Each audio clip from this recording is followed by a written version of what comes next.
Welcome along, friends, to our next installment in our 10-part series, The 10 Brightest Stars and Where They're Located.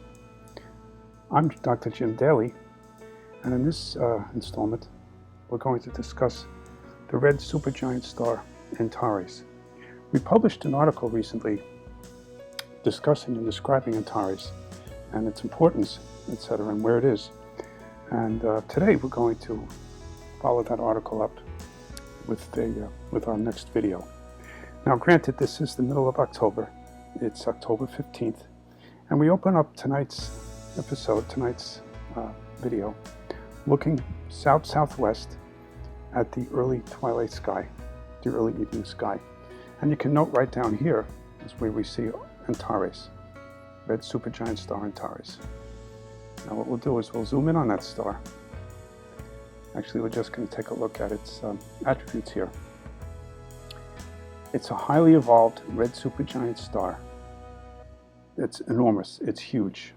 And if we flip over here, take a look at comparison to the sun and to a star, the red giant star, Antares. It's enormous. Antares would exceed or contain the orbit of Mars if it was if we replaced the sun with Antares. It's an enormous star.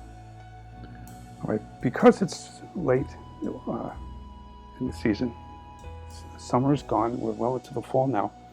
Most of the summer stars, most of the summer constellations are now setting or receding from view to become visible next year in the opening part of spring and into next summer. Okay, so what we're going to do, what we can do here with stellarium, is we're going to back up the sky a little bit just to give a better sense of what we're looking at and the sky in the surrounding areas, and the sky around Antares. Okay, so here we took away the atmosphere and we're looking due southwest, and we see the Scorpion here. In fact, let's go back a little bit further. We see the sun. This is the sky as it would appear without the atmosphere. We'll turn on the constellations here. Excuse me, that's the, okay. Here's the teapot of Sagittarius. Looks like a giant teapot in the sky. Directly to the west, we have the giant Scorpion right here. Put up the imagery. You can see that it's the heart of the Scorpion, Antares. This new feature in stellarium allows you to highlight the various asterisms. We've been talking about this in our, at various points in the recent videos. An asterism is a recognizable pattern on the sky that's easily recognizable and allows us our pattern recognition aspect of our imagination.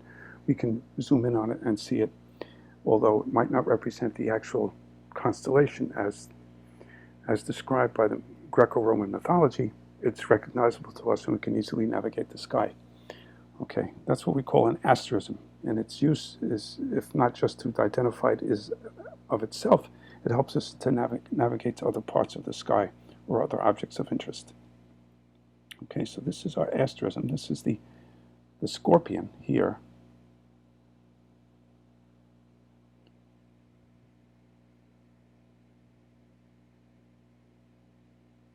And here are the constellation lines right here. Okay, in the case of Scorpio, we see that the asterism closely resembles the constellation itself. Okay, and the bright star is Antares here. Antares might not be among the brightest stars in the sky in terms of their apparent brightness as seen by the eye, but the absolute or the intrinsic or fundamental brightness or luminosity of Antares is enormous. And the reason I'm including it in the list of the top 10 brightest is because of this fact. Antares is what we call is of the first magnitude. It's approximately equal to the first magnitude. It's one of the brighter stars in the sky, perhaps not one of the 10 brightest. And I include it in this list because of its intrinsic or fundamental luminosity. 600 light years distant. So the light we see tonight from Antares left that star approximately 600 years ago, okay, about the 14th century, 14th, 15th century. So the light is 600 years old. It's approximately 600 light years away. It's enormous, as we saw earlier.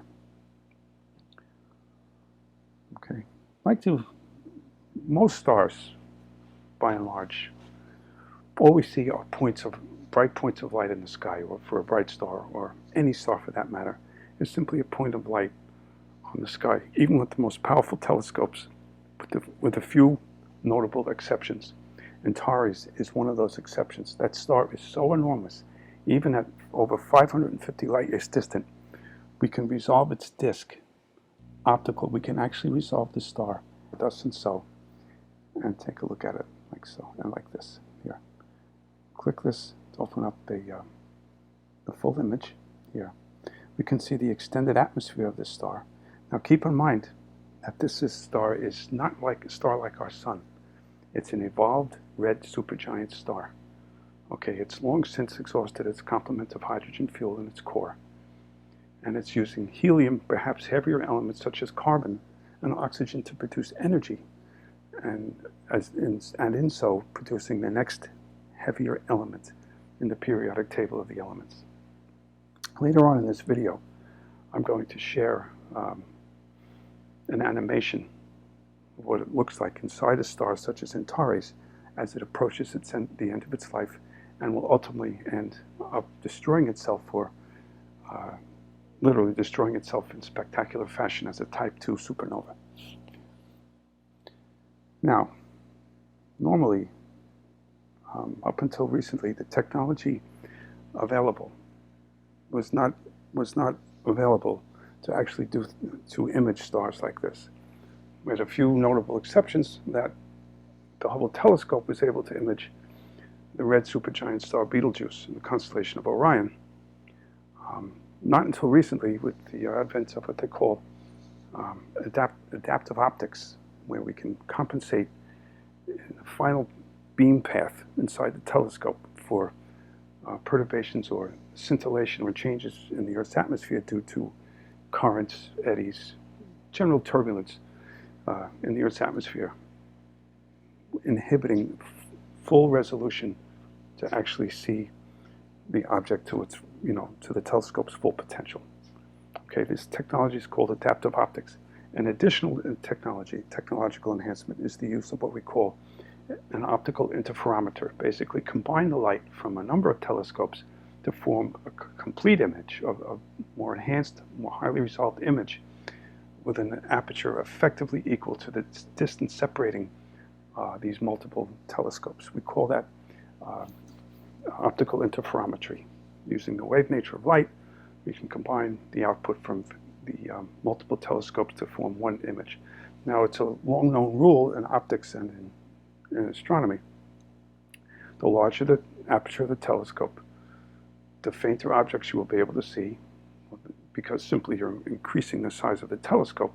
It's common sense. More light comes into the telescope, you're going to see a brighter image, or conversely, you're going to be able to see fainter and fainter objects. Additionally, you're going to see finer and finer detail with the increase in size. So hence, if we can increase the size out beyond the physical size of the telescope to incorporate other telescopes in this, what we call the interferometer array, we can combine the output from multiple telescopes to produce a final image with the effective aperture maybe of tens of meters, or maybe 100 meters or so forth. This particular image was produced with the Very Large Telescope in Chile.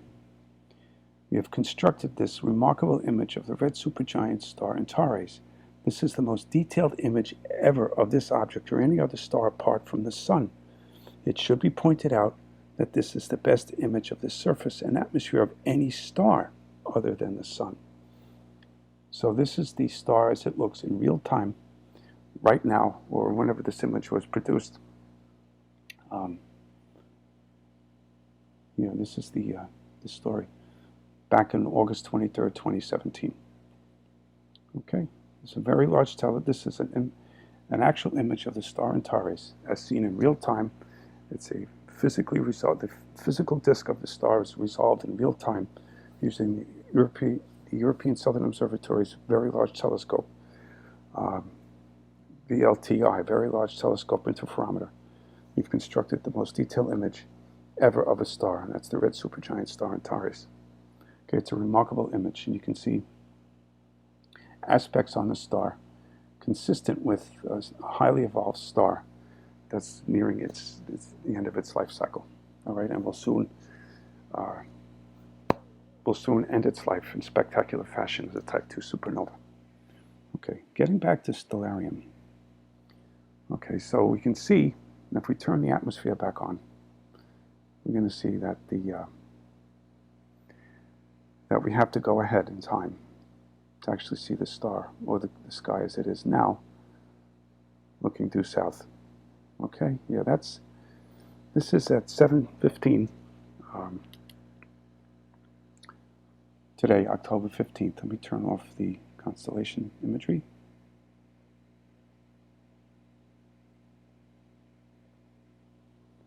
Okay, this is the skies will appear tonight, October 15th, looking due south-southwest.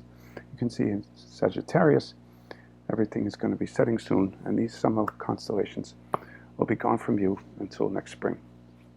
It's notable, though, also that I'd like to point out here, Jupiter and Saturn are still well placed high in the south for observation with a nice pair of binoculars, or a telescope. If you scan this region with binoculars, you'll be very pleasantly surprised to be able to see Jupiter and Saturn in the same field of view. You can zoom in on Jupiter here. See the moons, the 4 Galilean moons, famously discovered by Galileo over 400 years ago in 1610. Io, Callisto, Ganymede, and Europa, named in his honor as the Galilean moons. What's nice about stellarium is you can see the placement of these satellites in real time. So if you're observing with a telescope and you have your little laptop next to you with your telescope, you bring up stellarium, you can actually look for the moons and you'll be able to see them in real time as you would up on the sky in your telescope. It's a very nice aspect to stellarium. Okay, moving on over here, let's look at Saturn quickly. Okay, then the beautiful rings of Saturn. See nice face on like this. This is a view you might see in an 8 or 10 inch or 25 centimeter telescope, amateur telescope. Those of you who have never seen Saturn for the first time, it's a review you're not going to soon forget. You can see Saturn's moons, likewise, as we did with Jupiter, along with the beautiful rings,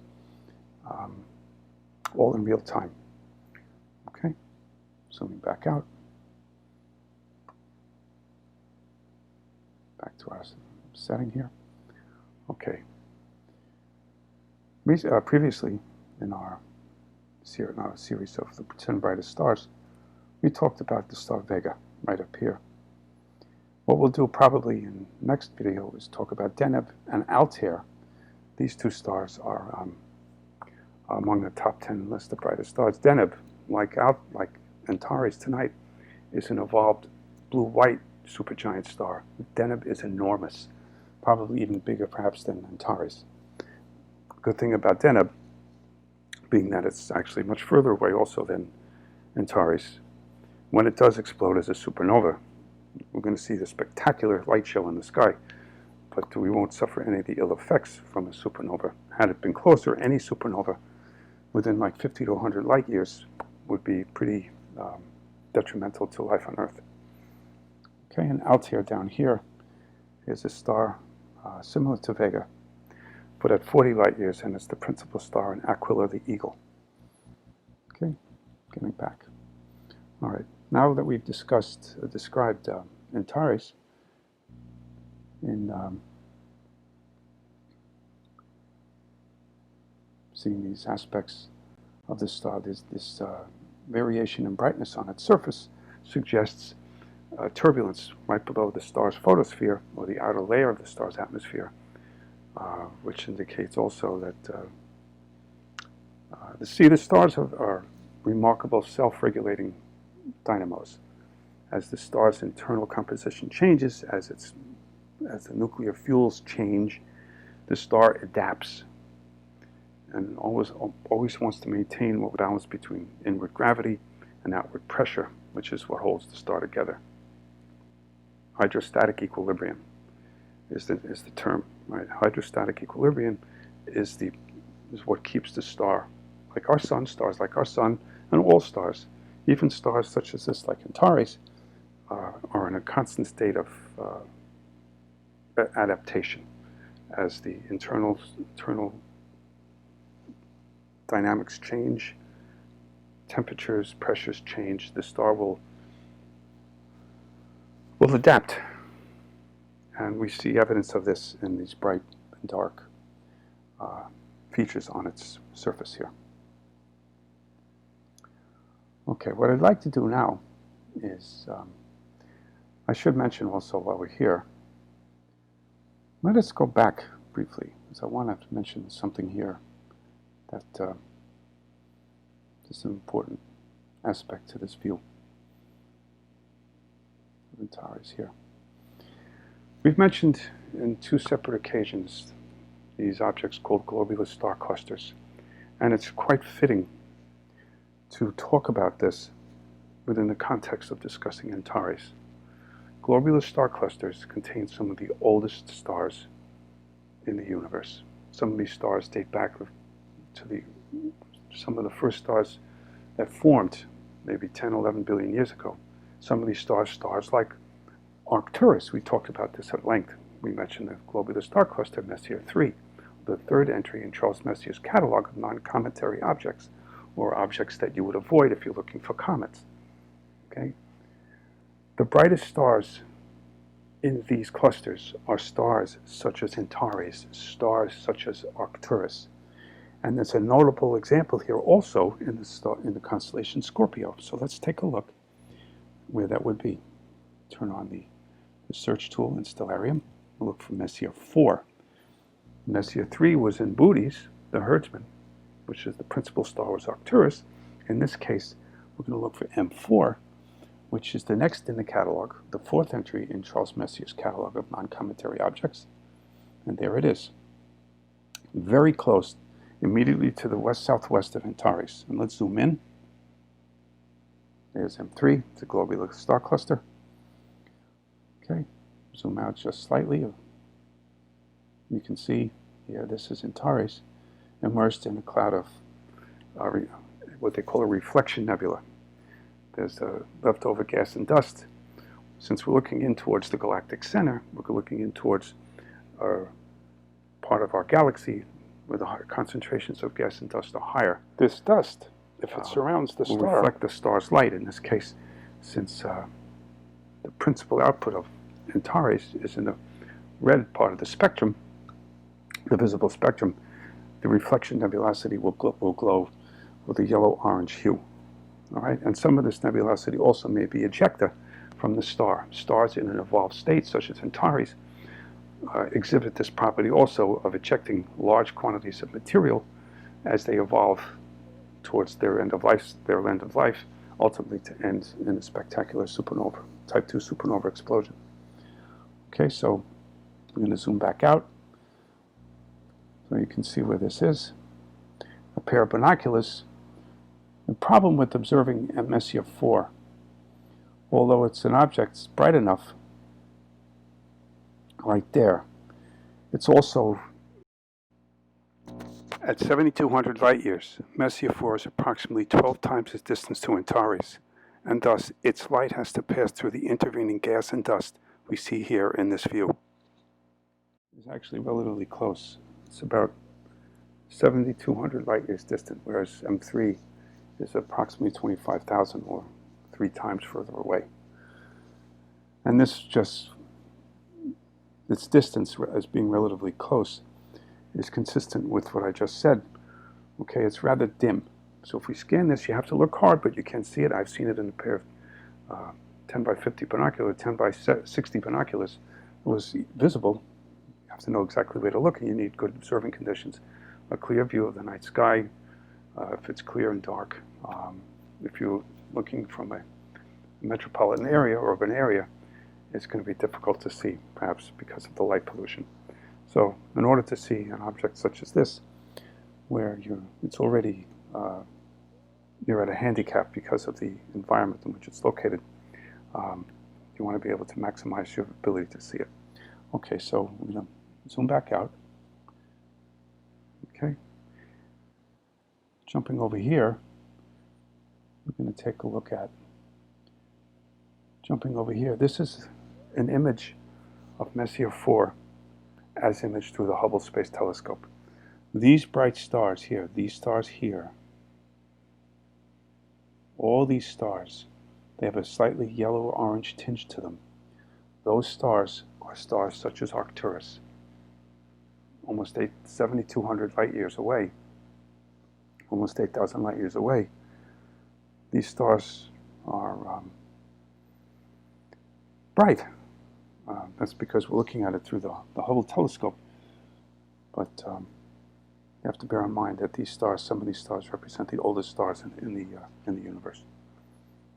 Okay, this is with the Hubble Space Telescope, and you're probably wondering why the image is, why the cluster fills the field of view. Like I said, the object is relatively close, 7,200 light years distant, whereas the other clusters, such as Messier 3, we talked about that in the video when we talked about Arcturus, they're 25,000 light years away, or almost 3 times, or over 3 times as distant. Okay, going back to Stellarium, turn the atmosphere back on, fast forward to the current time.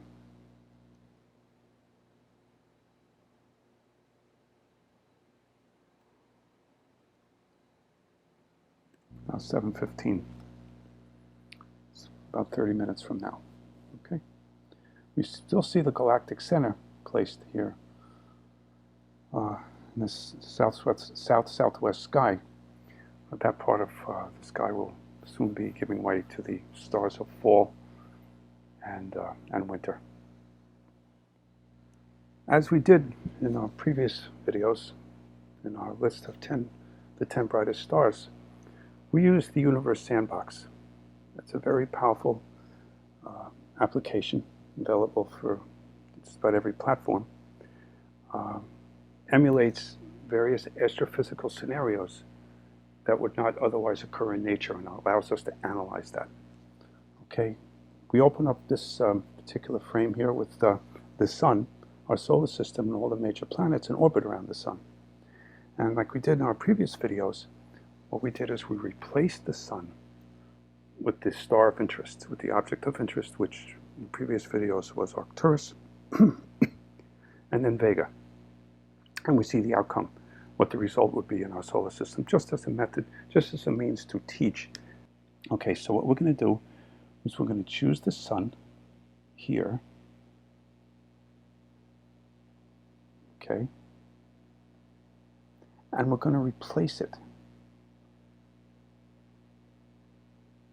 You know, before we do that, though, we probably should zoom out a little bit.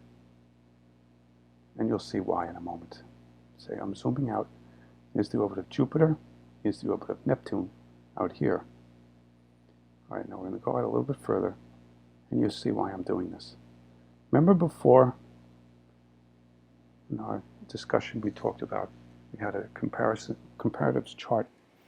I'll bring it up again here. Okay, comparing Antares, Arcturus, and the Sun. Here's the orbit of Mars. Remember this. Okay, go back here. Now you understand why I'm zooming out. Now we're going to replace the Sun with Antares. And let's see what happens. Replace object.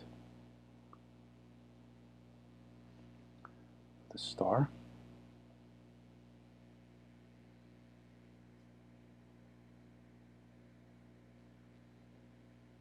Antares. Here we go. Replace.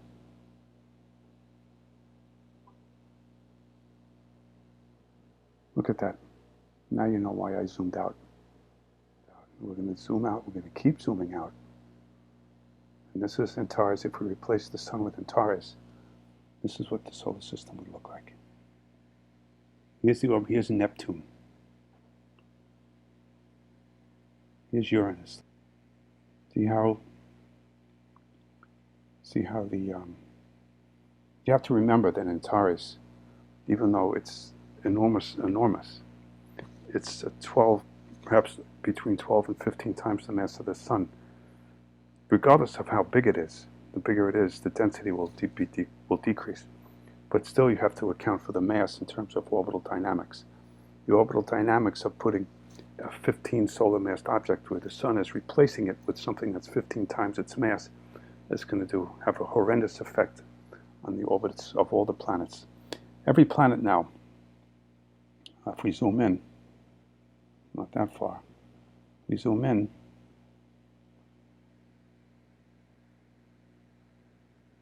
we're going to pause the simulation here.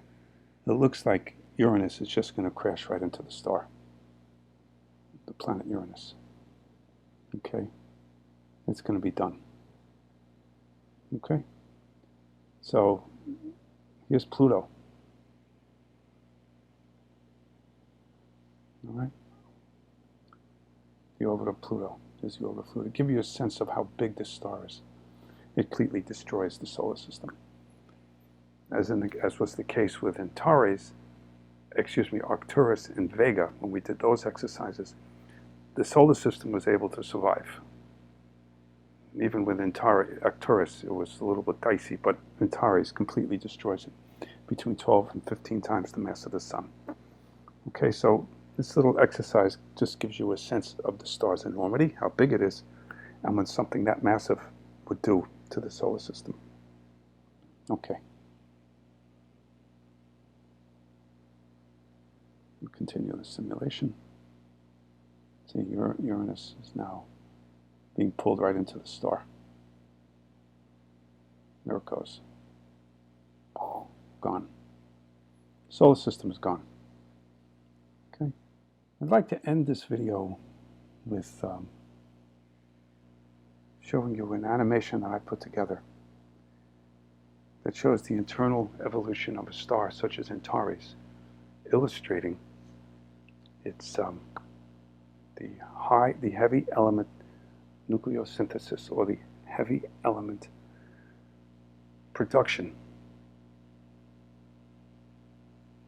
inside a star such as this. Now, Antares is approximately an 11 to 15 solar mass star. This animation depicts a 15 solar mass star moving through the various stages, the internal stages of evolution, producing one heavy element and the next, and so forth, as it goes through each respective nuclear burning cycle, ending with the silicon burning cycle that basically lasts 24 hours. Okay, let's go through this quickly. In this video, the evolution of a 15 solar mass star is depicted from its zero age, or the point it begins its productive life. Astronomers call that point its zero age, or the point on its evolutionary timeline when it finally matures and stabilizes to its terminal end as a type 2 core-collapse supernova. Okay, in this case, having consumed the complement of hydrogen, the core of this star, 15 solar mass star, goes through internal evolutionary changes using products in previous nuclear burning steps as the fuel for the next steps in a series of core shell burning cycles. Ultimately, the terminal end to this star comes with a 24-hour silicon burning cycle that produces nickel and iron in the star's inner core. Unable to use the nickel and iron to produce energy, the core implodes between 10 and 30% the speed of light, rebounds off that core in a spectacular type 2 core-collapse supernova. Depending on the star's original mass, a neutron star or a black hole will remain. An example of such a type to core-collapse supernova is the famous Crab Nebula in Taurus, as imaged here by the Hubble Space Telescope. First witnessed by Chinese astronomers in 1054. Two famous examples of such stars are Betelgeuse and Antares, both red supergiants, with Antares favorably placed now in the southwest following twilight. And this article was published back in September, so that comment is slightly dated. As you can see from Stellarium, Antares is already setting. It's about ready to set at 7. It's almost 7:30. Okay? So let's play that animation. We'll play the video, and you can see how a star like this ends.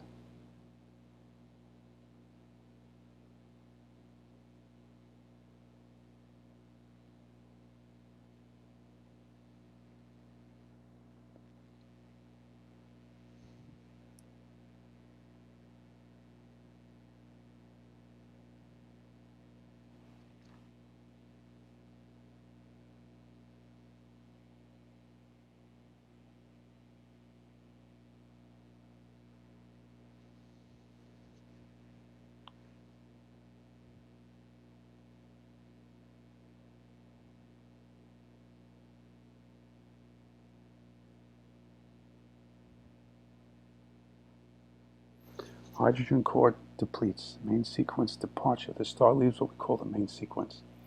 Hydrogen shell burning. Okay, you can see this core, this ring here. Okay, helium is burning in the core now. Helium fusion is stable. Inert carbon core is being formed. Inert carbon core is significant. Now we're initiating helium shell burning. The core contracts, the temperature rises to 600 million Kelvin, very hot.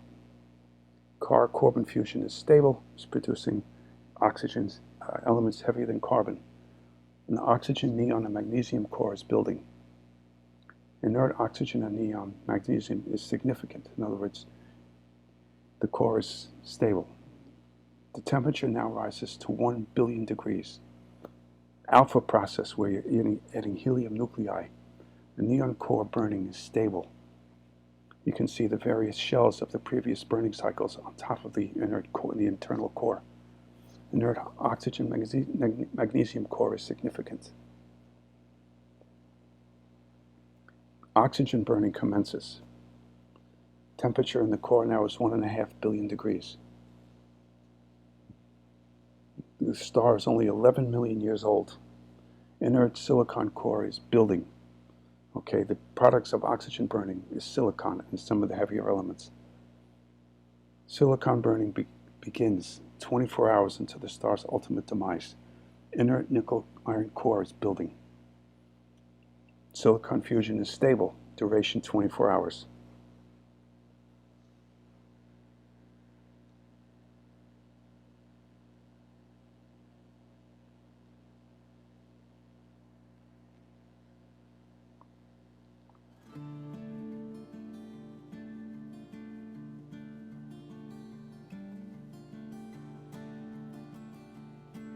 Inert nickel core iron core is significant. Core collapse is imminent. Let me pause it right there. Why is the core collapse imminent? Because at this point, the chemical properties of iron are such that it's endothermic. Every element up to this point, the nuclear burning cycle was able to extract energy from the process and thus maintain its internal, hydrostatic equilibrium, or the balance between gravity, which is trying to crush the star, and its outward pressure. Okay? When the silicon burning ends and you're left with this nickel iron core, the process doesn't work anymore because of the properties of iron. The iron actually takes energy out of the system, and thus the core chills instantly, and the whole process just comes crashing in on itself. Let me resume the video.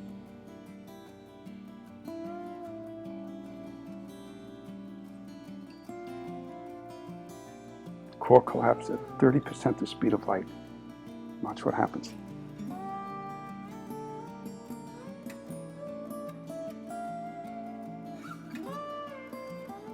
It's a 15 solar mass star. This is what's going to happen inside of Antares. Although some of those earlier shell burning steps may already have begun. We don't know. Okay.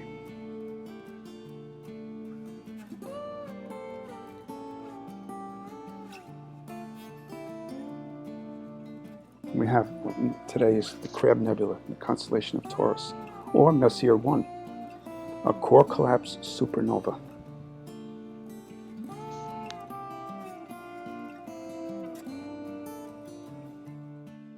A supernova, the final cataclysmic end state to a high-mass star, replenishing the interstellar medium with raw material for the next generation of stars and planets.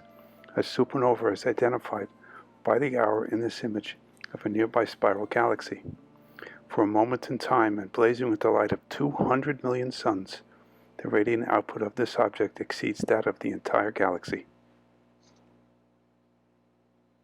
The great philosopher Plato famously said, "Astronomy compels the soul to look upward and leads us from this world to another." Astronomy for Change is a non-profit organization whose mission is to effect positive change through astronomy and science education. It is our belief that by inspiring and empowering current and future generations to become interested and engaged in astronomy and science, this positive change will be realized. If you found this video helpful and educational, please like, subscribe, and share. Also, why not consider supporting us on Patreon? Head over to our homepage, astronomyforchange.org, click Support Us via PayPal or Patreon, and head on over to our Patreon page and choose a membership level suitable for you. Every little bit helps us produce the great content and further our mission. Also, why not consider becoming a member? Membership is free at Astronomy for Change. Head on over to our homepage, choose the membership link here, click it, put your name and your first name and your email, and you'll be added to our list. You'll receive a comprehensive digest of all our videos and articles and all our great content. Joining and becoming a patron, helps us grow and improve and more fully realize our mission. Thank you. This is Dr. Jim Daly for Astronomy for Change. Until the next video, please stay well and keep looking up.